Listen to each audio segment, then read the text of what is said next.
Hey, you guys, I'm Phil Town from Rule 1 Investing. Today, we're going to be talking about how you should be looking to invest your first $1,000 in 2025, if that's what you're up to.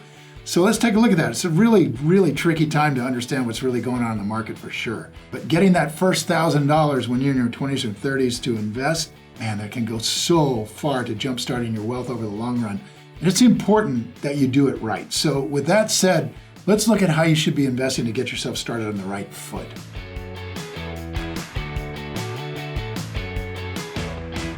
Okay, 2025 has probably been one of the most interesting times in the market that I've seen in a long time. We've seen a change with the president coming in, rapidly changing trade policies. Interest rates are being manipulated. Cost of living has been rising. Doge is cutting billions out of the budget. Teslas are burning in the streets. We got Gaza, we've got Ukraine, endless commentary about a US recession, the most negative and polarized news press. The market has seen its highest volatility for years, and yet trillions of dollars of investment capital have been committed to be poured into the US economy. So wow, is there a lot going on? And unsurprisingly, with all this activity, it can be really hard to have the confidence to put down that hard-earned first saved $1,000. So how should you do it? Well, if you're looking at rational investing approaches that people like Warren Buffett, Manish Prabhai, Charlie Munger, Guy Spear, the people that I really admire and what they would recommend, you really just have two approaches to choose from. Now, before I talk through both of them, I just want to mention that if you get to the end of this video and you'd be interested in learning how I and these other investors invest, please check out our 3-day online investing workshop that we've got coming up. We got more information on that can be found in the description and in the pinned comment. Okay, so when it comes to investing your first $1,000, the first thing I want to ask you is, what do you want to get out of this investing thing? Do you want to simply, participate in the stock market, get the highest returns you can, but you want to set it and forget it approach that can just work away in the background? It just builds your wealth slowly over time. Or are you interested in doing what I do, finding individual opportunities close to your own personal values and your own personal interests that can snowball your wealth in a much more active way? So the first path down the road is this passive investing idea, if you're leaning toward a more hands-off approach. So this might be the way to go if you really don't want to get real involved here or feel it's very strongly that you're not going to be able to learn this. This passive method involves investing in broad market indexes like the S&P 500. And you're going to do that through exchange-traded funds. These are called ETFs or index funds. Now, the idea is to just spread your investment across a wide range of companies, thereby benefiting from the overall growth of the market while minimizing the risk of being overexposed in any one single company. Now, historically, these investments for the last 70 years or so have averaged about 10% compounded annual returns. That is a total return, including dividends. And that's a decent return for somebody who doesn't want to go into all the extra effort of actually learning how to invest properly.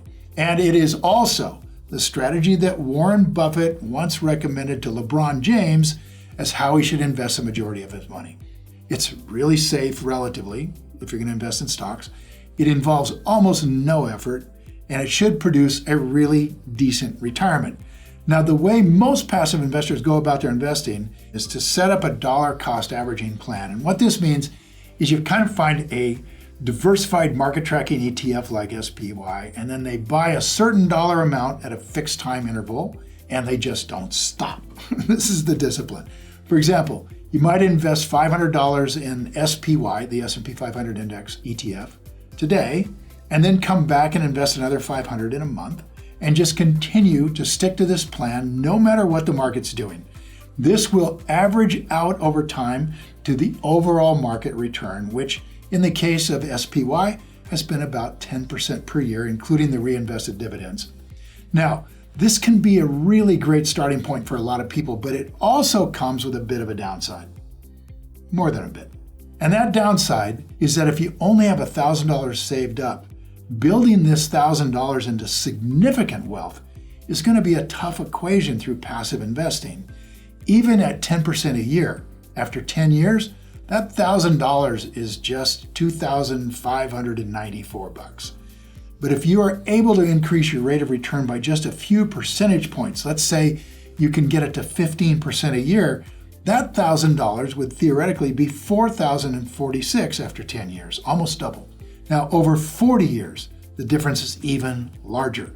Passive investing at 10% per year, that grows that $1,000 to $45,000 over 40 years, whereas the investor doing 15% a year, the $1,000 has grown to $267,000.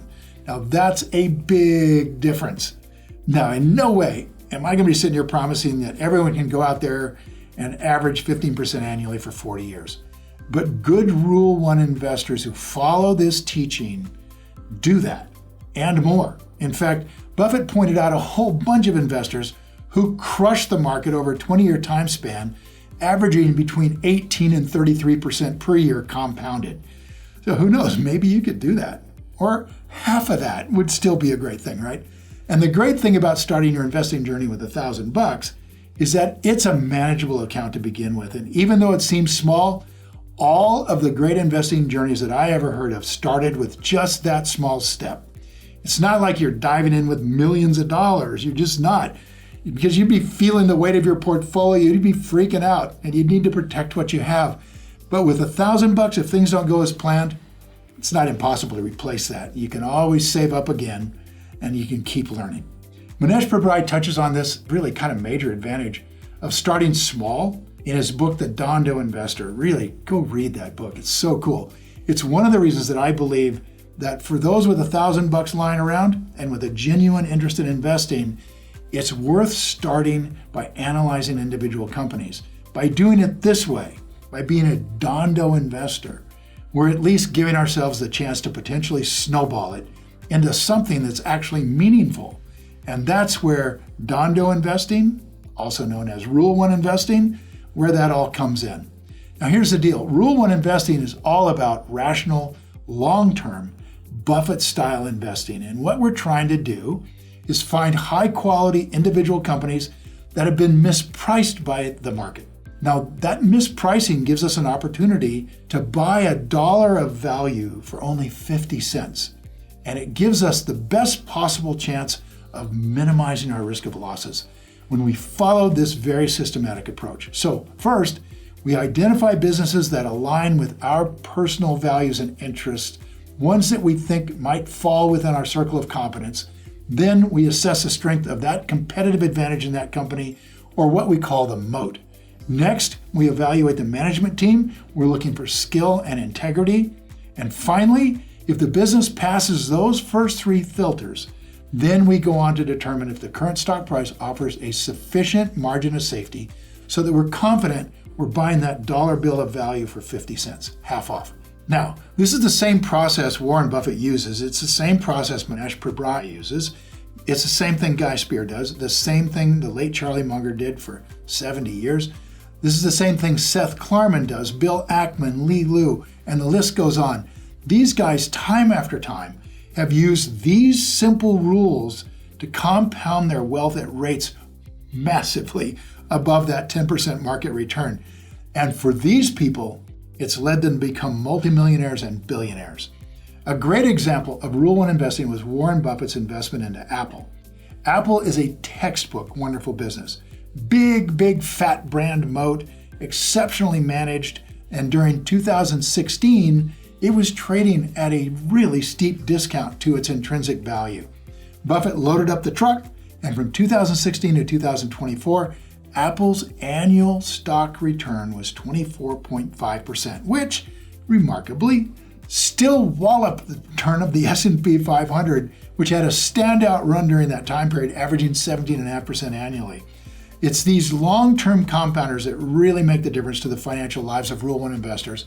And if that sounds like something you'd like to learn more about, I would absolutely love it if you'd join me at our upcoming workshop. I teach for 3 days entirely online. We go through everything you need to know to become a really solid Rule 1 investor like Warren and Charlie and me, and including how to know what these great investors are buying and how to get started making great returns with just $1,000. In fact, we spend a whole day on just that. How to take $1,000 into this market and make incredibly good returns on it. Now, why not invest just a little bit of time, you guys? See if you can turn that $1,000 into something that can change your life. We have over 25,000 graduates. They're going to tell you this is simply the best investing education in the world. And we have net promoter scores to prove it, averaging 82, far better than Harvard or Yale. MBA programs, we'd crush them. Now, please check out the links in the description and pinned comment to learn more, and I'd love to see you guys there. Apart from that, thanks for watching. Now go play.